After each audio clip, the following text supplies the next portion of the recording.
Welcome to our மகா பெரியவா களஞ்சியம் சேனல். இன்றைக்கி நம்ம பார்க்க போகிறது தெய்வத்தின் குரல் 4ஆம் பாகம் 6ஆம் அத்தியாயம் போர் தீர்ந்து அமைதி காண.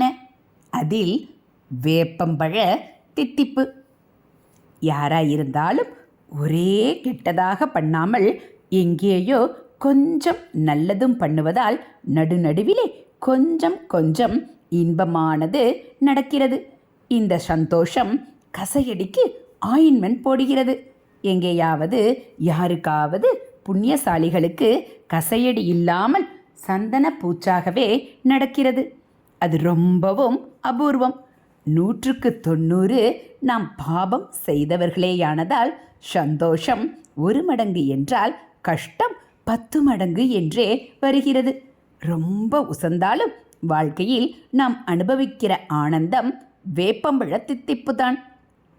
வேப்பங்காயை விட வேப்பம் பழத்துக்கு தித்திப்பு உண்டு என்பது வாஸ்தவம்தான். ஆனால் அது மாம்பழத்தின் தித்திப்பாக முடியுமா? ரொம்ப கசப்பிலே கொஞ்சம் தித்திப்புமாக அநேக கஷ்டங்களுக்கு மத்தியிலே அல்ப ஆனந்தம் நமக்கு கிடைக்கிறது. இவ்வளவுக்குத்தான் நமக்கு தகுதி. அல்லது இப்போதே நம் தகுதியை மீறி பகவான் கொஞ்சம் தாட்சண்யம் காட்டுவதால் தான் இவ்வளவு கஷ்டத்தோடதாவது நிற்கிறது என்று சொல்லலாம். ஆசைதான் இதற்கெல்லாம் காரணம் என்றால் அந்த ஆசை உடம்பை அழிப்பதாலும் போகாது என்றால் என்னதான் பண்ணுவது? எப்படித்தான் தப்பித்துக் கொள்வது?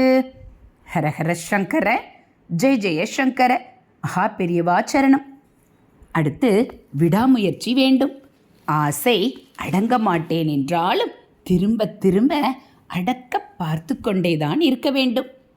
வைராக்கியம் என்பதான ஆசையின்மையை, பற்றின்மையை சம்பாதித்து கொள்ள விடாமுயற்சி பண்ணிக்கொண்டே இருக்க வேண்டும். ஏனென்றால் ஆசை என்ற இந்த ஒரே ஒரு சத்ருவை எப்படியோ ஒரு தினுசில் எப்பாடுபட்டாவது நாம் ஒழித்து கட்டிவிட்டால் போதும். அப்புறம் நாம் ராஜாதான். ராஜா என்றால் இந்த உலகத்து ராஜா இல்லை. அவனுக்கு உள்ள ஆசையும் தொல்லையும் நமக்கு வேண்டவே வேண்டாம். நான் சொல்வது ஆசை தொல்லை கிட்டேயே வராத சாஸ்வத சாந்தத்தை உடைய ராஜா. பல 100,000 கெட்ட விருத்திகளை ஒவ்வொன்றாய் அடக்க பார்த்து பிரயோஜனமில்லை. அது முடியாத காரியம். ஆகையால் அவை கிளைகள் என்றால் அவற்றுக்கு வேறாக உள்ள ஆசை என்ற ஒன்றை வெட்டிவிட்டால் போதும். ஆனால் வெளியே நீண்டிருக்கும் கிளையை வெட்டுவதை விட உள்ளே புதைந்துள்ள வேரை தோண்டி அழிப்பது ரொம்பவும் கஷ்டம்தான். இதை செய்யாவிட்டால் வெட்டிய கிளைகள் மறுபடி முளைத்து கொண்டேதான் இருக்கும் என்பதால் எப்படியாவது இதை சாதிக்கத்தான் வேண்டும். கரையான் புற்று வைக்கிறது, அதை உடைக்கிறோம். அடுத்த வாரம் பார்த்தால் அது மறுபடி முளைத்திருக்கிறது. மறுபடி தட்டி விடுகிறோம். அதற்கப்புறம் சில நாள் போனால் புற்று மறுபடியும் கிளம்பித்தான் இருக்கிறது. இதற்கு முடிவு எப்படி? தாய்ப்பூச்சி இருக்கிற வரைக்கும் அது கொஞ்சம் கூட அழுக்காமல் சலிக்காமல் இப்படி புற்று வைத்து கொண்டேதான் இருக்கும். அது எங்கே எந்த சந்து பொந்தில் மூங்கிலுக்குள் ஒளிந்து கொண்டிருக்கிறதோ அங்கே தேடி தோண்டி அதை எடுத்து சம்ஹாரம் பண்ணினால்தான் அப்புறம் புற்று புறப்படாமல் இருக்கும். இப்படியே சகல கஷ்டத்துக்கும் சகல துர்விருத்திகளுக்கும் தாய்ப்பூச்சியாயுள்ள ஆசையை அழிக்காமல் அந்த கஷ்டம் ஒவ்வொன்றையும் நிவர்த்தி செய்து கொள்ளவும் ஒவ்வொரு துர்நிவர்த்தியாக போக்கிக் கொள்ளவும் பாடுபட்டால் அவ்வளவும் நிஸ்பலனாகத்தான் ஆகும். காசை காரணத்தை அழிக்காமல் விடும் வரை எஃபெக்ட்ஸை விளைவுகளை நிரந்தரமாக அழிப்பது என்பது நடக்காத காரியம். பகவான் காம குரோதம் என்று சொல்லி குரோதத்தையும் காமத்திலேயே அடக்கி ஒருமையாக பேசும்போது இப்படித்தான் உபதேசம் செய்திருக்கிறார். காம ஏஷ குரோத ஏஷ ரஜோகுண சமுத்பவ. இதற்கு அர்த்தம் சொல்லிவிட்டேன்.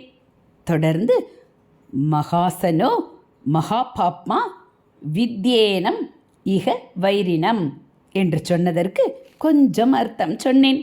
இந்த காமமானது பெருந்தீனி கேட்பது.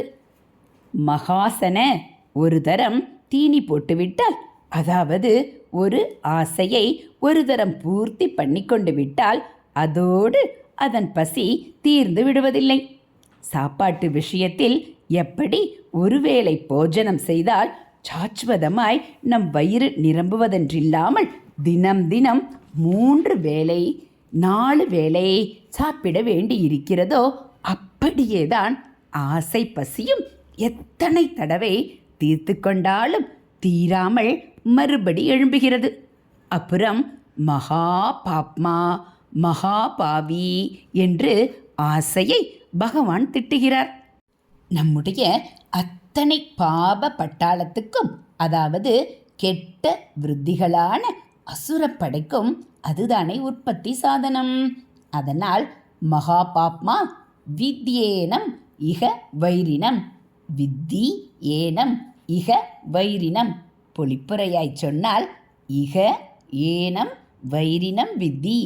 இக இந்த உலகத்திலே, சம்சாரத்திலே, ஏனம் இதை இந்த காமத்தை, வைரினம் விரோதியாக, வித்தி அறிந்து கொள்.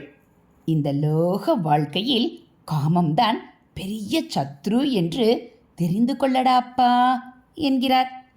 ஹரஹர சங்கர ஜெய ஜெய சங்கர, ஹரஹர சங்கர ஜெய ஜெய சங்கர. மகா பெரியவாச்சரணம். இதுபோல் தெய்வத்தின் குரல் பகுதிகளை நீங்கள் தினந்தோறும் கேட்கணும் அப்படின்னா மறக்காமல் நம்ம சேனலை சப்ஸ்கிரைப் பண்ணுங்கள். கூடவே பெல்லைக்கானை கிளிக் பண்ணி ஆளுங்கிற பட்டனையும் அழுத்திடுங்க. அப்போ நம்ம படிக்கக்கூடிய தெய்வத்தின் குரல் பகுதிகள் உங்களுக்கு உடனே நோட்டிஃபிகேஷனாக வந்துடும். நம்ம சேனலில் வரக்கூடிய தெய்வத்தின் குரல் பகுதிகள், ஆன்மீக கதைகள், மகா பெரியவா மகிமை எல்லாம் உங்களுக்கு பிடிச்சிருந்தா ஒரு லைக்கும் கமெண்ட்டும் கொடுத்து உங்களுக்கு தெரிஞ்சவங்களுக்கும் ஷேர் பண்ணுங்கள். தேங்க்யூ.